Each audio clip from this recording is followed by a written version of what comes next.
guys, good afternoon. Ito na naman ako. Si Miss Jasmine Lacno ay nandito na naman. Naghahanap buhay na naman. Hindi niyo ba alam guys kung saan ako nang galing? Galing ako guys, hingi ng tulong ng aking anak na para sa financial. Sa operation ng kanyang balikat. So ito guys, para naman na matanggal ang aking stress, nandito na naman ako na naghahanap buhay na naman. So ito na guys, tatawid ako kasi syempre maghahanap buhay tayo. Alam nyo guys, sa totoo lang, talagang kailangan natin na kumayod. Hindi yung puwerke na nandiyan lang tayo, isa lang tinatambay natin. So ayan guys, ang daming sasakyan.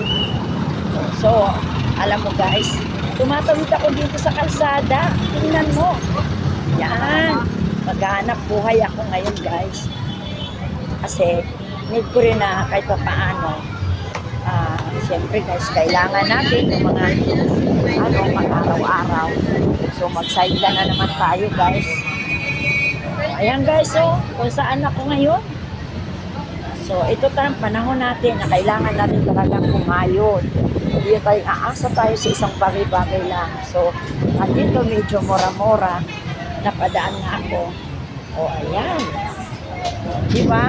O ayan guys, thank you for watching. Good afternoon.